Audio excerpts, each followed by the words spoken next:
There it is. Got it.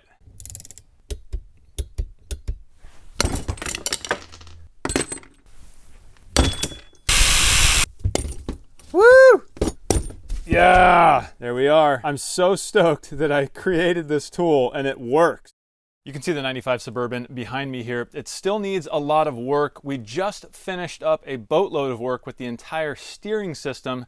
If you saw that last video, I'll link it up above if you haven't. Today I'm starting on part 2, the suspension system. A few videos ago, I told you that I'd be removing the suspension lift I have on the truck. It's a very, I'm gonna call it a soft lift because there's not too much to it. The parts I'm gonna be removing are the upper control arms that came with the lift kit, as well as those torsion keys that also came with the lift kit. I can reuse my original factory upper control arms and torsion keys, and I think that'll help the suspension geometry return to somewhat normal, although I'm not gonna be keeping this truck at factory ride height. I am gonna be cranking the torsion keys a little bit, just not as much as what I have to do on this truck now in order to properly align it. And again, if all of this is new to you and you haven't seen the past video where I talked about all that, I'll link it above here. So here we have the factory upper control arm for the passenger side. There's absolutely nothing wrong with this thing. I simply had to remove these and replace them with the upper control arms that came with my rough country lift kit. And for various reasons, which I've talked about in the past, I'm gonna be reusing these upper control arms, but I'm gonna completely refresh them first. You can see here this factory upper ball joint, that's gonna get replaced, and these factory bushings are gonna be replaced also. Of course, I got online and did my research as to what were the very best products out there that I could buy for this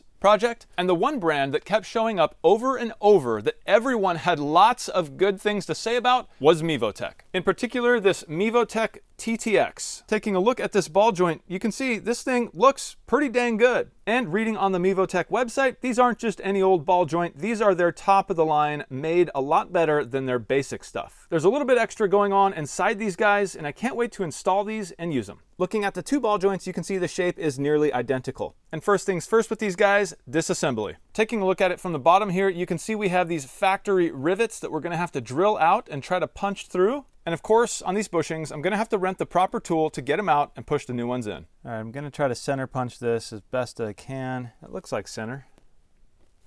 Ooh, that worked really good. All right, I've got this little Makita 12-volt drill. I'm hoping that this will do the job. I don't even know if the battery's charged. I hope I did that in the center.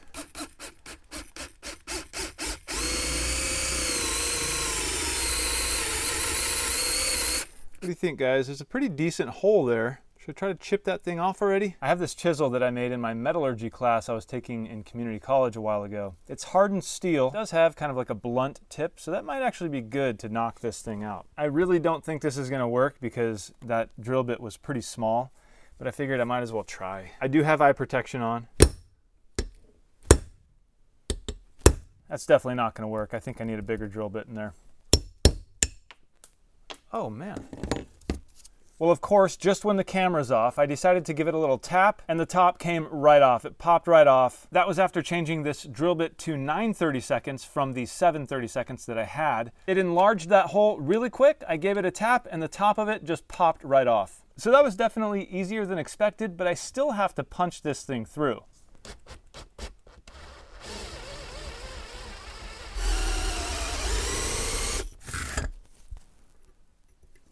Try this again.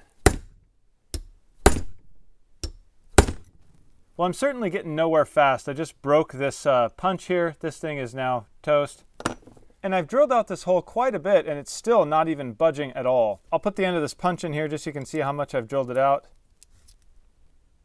About that much. At this point, I can confirm that the heads of these rivets come off fairly easily. You can see the depth I drilled this one out and the head came off fairly easily with this. And this one I barely drilled out and it still came off extremely easily. And that's exactly why I didn't catch any of these on camera, because each time I'm like, there's no way this is gonna come off, and then it just pops right off.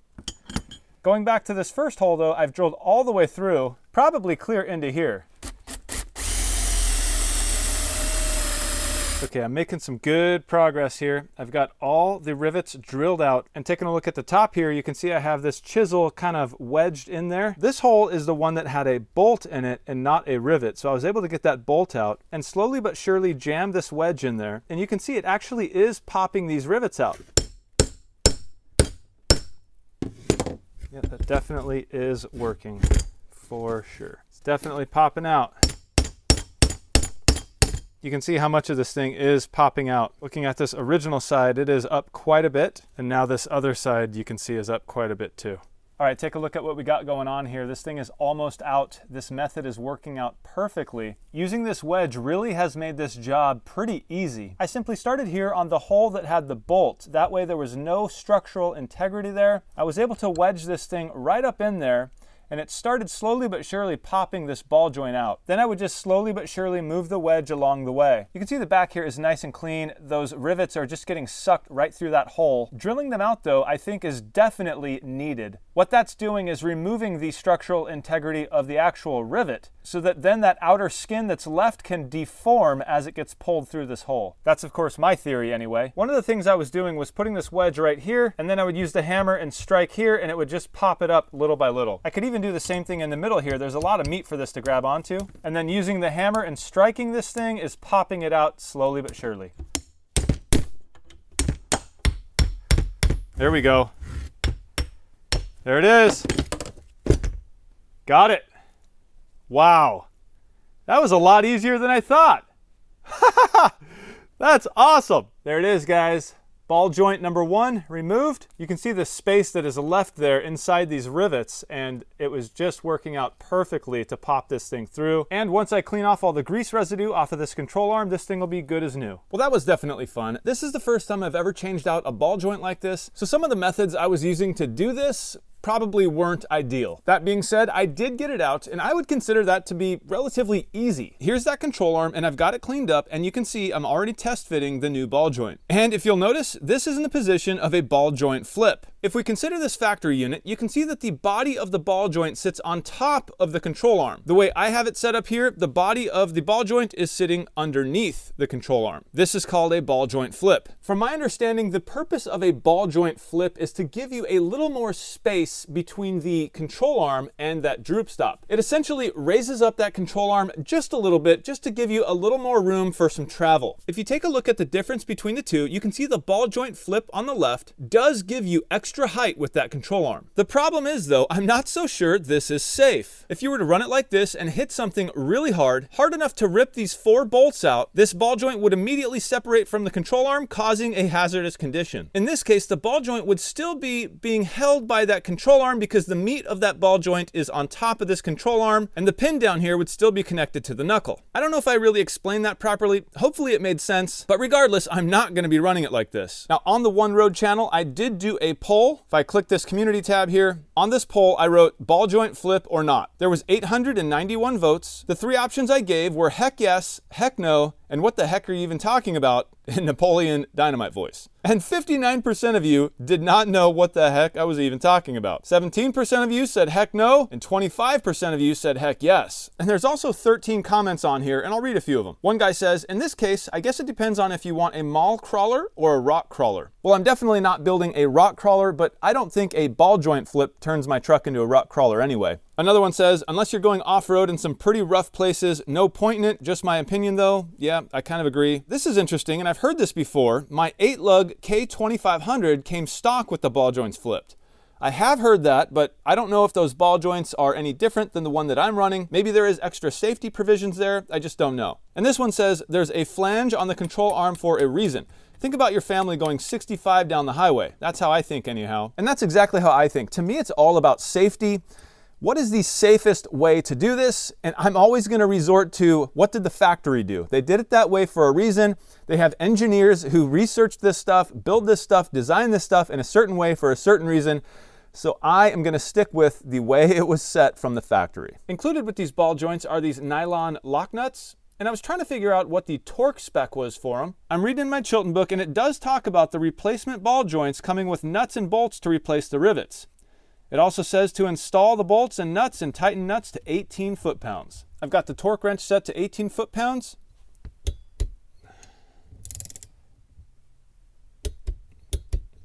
Now that I have all 4 of these bolts torqued down, I can remove this plug in the center here for the grease bung and install it. I don't really know how tight this should be.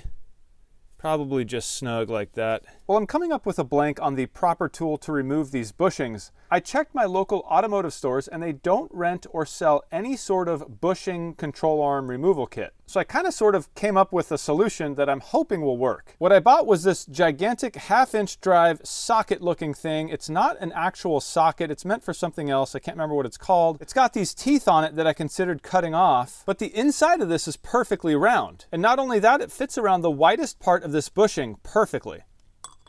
You can see by setting it in place, there is hardly any movement at all. And then I bought this 6-inch bolt, which is going to thread through the whole thing. And once through, I'm going to tighten the nut on this side and it should pull this bushing through. Something like that.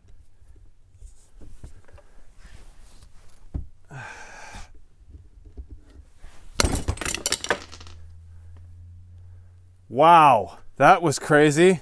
Oh my gosh. Okay, so the bolt is not strong enough. I'm gonna need a bigger bolt.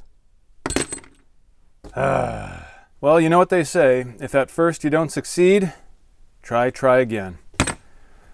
And I have another bolt, so we're gonna give this another shot. 3 washers on this side, thread the nut. Put on my safety glasses just in case. In case you're wondering, I already pre-soaked this in PB Blaster.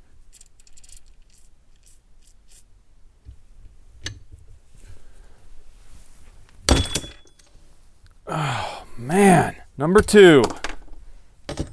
Wow. All right, well I decided to try to get these little teeth off of this socket. I'm gonna grind them off and see how that goes. I don't know, kind of looks cool. Looks like it's gonna work. It's not perfectly level because I kind of dug in there as I was cutting those things off, but looks like it'll do the job. Okay, I just got back from my local big box home hardware store, and instead of the 3/8 bolts that I used, I picked up a 1/2-inch. I would have picked up a 1/2-inch the first time if I thought that it would fit through this, but for some reason I was thinking that a 1/2-inch square hole would not fit a 1/2-inch round bolt. I was wrong. So now that I have all of the teeth ground off of here and I put a little notch in this, it does fit pretty perfectly onto the control arm. So I think all I got to do now is slide a couple washers on this thing, slide it through. Okay, so we are going to attempt this yet again. Now this is not a high strength bolt. This is kind of like meant for, you know, just typical kind of like home hardware applications. Something feels like it just got easier, but I don't know what that is. Oh no, what just happened? Something just happened, I don't know what. If you look at how much meat is left there, that's definitely getting pushed through. Absolutely, so this is a good sign. I'm really happy right now. Let's keep going with it. Woo! Yeah! Look at that. And the threads aren't even messed up on here. Look at this, guys. It worked.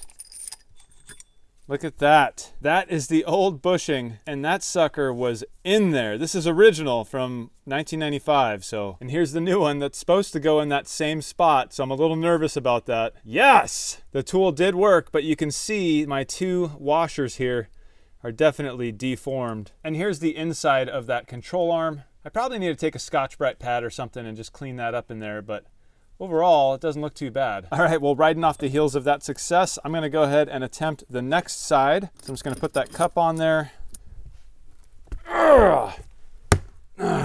Something just happened. Oh, yes. Yeah. Right on. Whew, this bolt is hot. There we are. I'm so stoked that I created this tool and it works. Not according to plan. Those are the 4 words that essentially sum up exactly what's been going on with my 95 Suburban front end refresh. This video, you've been watching me work on the upper control arms, and I thought I would get a lot more done. My plan was to get it all done and have the truck on its own wheels, driving it around for a final payoff. But this video regarding the upper control arms has taken so long that I decided to turn this into its own video. And I think it's good that I'm doing that. That way I can have this video be control arm centric. Basically a video about how to refresh your control arms. Not just ball joints, but bushings too. And that brings me to another point. The beginning of this video started out with me working on the ball joints. Those are what I thought were going to give me the biggest headache, and it turns out after drilling out those rivets and knocking the heads off, I was able to pry those ball joints out of there and pop the new ones in, no problem. It was much easier than I thought. The bushings though, the bushings are what threw me for a loop. Not only did I have to make my own tool system for popping out those old bushings, but getting the new bushings back in, yeah, that proved to be darn near impossible. I exhausted every single option I could. I went to auto parts stores looking for rental tools. I went to cheap tool stores looking for what they had on the shelf, and they were all just ball joint presses. And so I thought, okay, if they're all ball joint presses, maybe this is just the tool that people use to do this. And I think it kind of is normally the tool people use to do this, but not in this case. For some reason, these bushings on my GM vehicle, I mean, very run-of-the-mill standard, bushing type, seem to be an odd size. None of these C-clamp ball joint type tools have a cup that is the proper size to get the job done here. So then I basically drove around to every single store I could, looking for a section of pipe or a socket or some kind of something that would work as a press that was the correct size.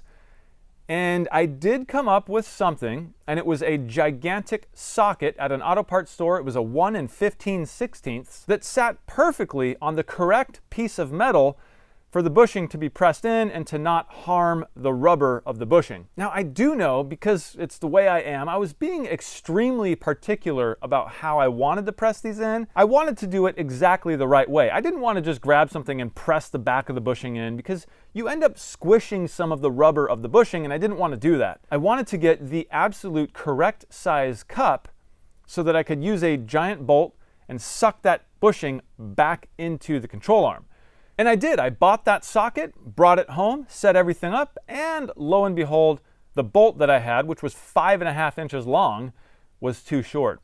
Not only was it too short, it was way too short. So then I pondered, okay, I can modify this and modify that and go look for a longer bolt. Maybe they have a 6-inch, or I don't know, but I kind of felt like I was going to need like a 7-inch bolt, and I don't even know if they sell that there. I don't know, maybe they do. But at this point, I'm extremely frustrated. I've tried everything. I've looked for official tools to get the job done. I've tried ball joint presses to get the job done. And I literally tried everything I could do to get the job done myself, not only because that's the type of person I am, I just want to be able to do it myself and not have to ask for help, but also because I wanted to be able to film it for you guys, to show you how to get this done. Well, I'm here to tell you right now that it didn't work out. It didn't go according to plan. However, the good thing is I did get those ball joints pressed in. Now, I didn't do it, but I found a shop, basically the only shop I could find that would do something like that in my area, and they did it in like 30 minutes, and it cost me 35 bucks, and I was like, wow, why didn't I think of this sooner? But of course, I just told you why I didn't think of it sooner, because I wanted to do it myself. But the job's done, and it was easy because I didn't do it. And yeah, now I can throw those control arms in and start on the bottoms. So this video is essentially done. You've seen me work on the upper control arms, and you've seen how hard it was to do some of these things to get these things refreshed.